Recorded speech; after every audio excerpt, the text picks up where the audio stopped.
الله الرحمن الرحيم نحمده ونصلي على رسوله الكريم أما بعد. In a hadith they mentioned here that the Prophet sallallahu alaihi wasallam, a complaint reached him that certain people were doing something. That's not the topic of the discussion. So the Prophet sallallahu alaihi wasallam, he waited till he had a chance to speak to them in the khutbah and the general lecture.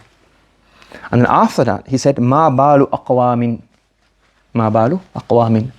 Aqwamin is nakira. He didn't take the name of the people. He didn't mention who it was. He just said, what's wrong with certain people? And then he said the problem that they were doing. So from here, the point he's taken out is that when somebody's made a mistake, obviously there are exceptions, but generally the better option is, instead of attacking somebody directly, what's best to do? Do a general khitab, a general address. So a person who understands that I'm being talked about. Because when you attack somebody directly, you say directly to them, yes, certain circumstances. Yes, you bring Ibarah in class and say, you prayed it wrong, so you can't say, oh, some people pray file mansoob. It's you're praying it wrong, isn't it? But generally speaking, it's best not to attack somebody directly. When you attack somebody directly, what do they feel? They feel hurt, they feel attacked. And then they want to automatically go into defense mode. And that creates stubbornness in them. Do you understand? So attacking somebody directly is usually not productive. Certain circumstances it is productive. Sometimes people need a bit of an injection to get them awake.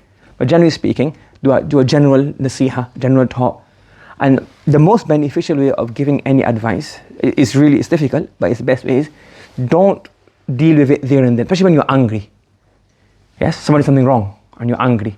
Now there you're not going to be able to, usually you're not going to be able to think, use hikmah, use wisdom, think of the best way, the best approach.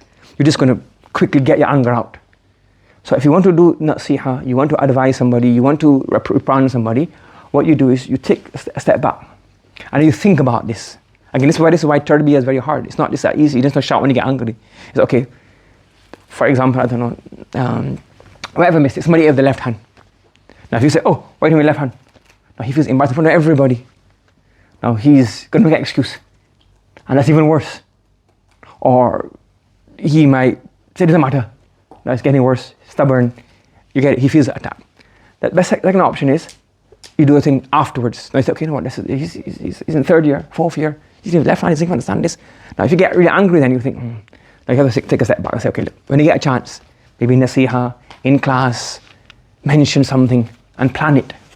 Yes, that's why tarbiyah is so hard and it's so important. Just plan how you're going to do this. Let's say you're a teacher, you plan a lesson. I'm going to explain this masala today. I'm going to use this example. I'll use this. So those who plan the lessons have better lesson. So even when you're planning tarbiyah, that I'm going to try to get the students to understand this masala. Plan it. Somebody's doing something wrong. Plan how can I best word my nasiha? How can I best advise him? What's the best option, the best word?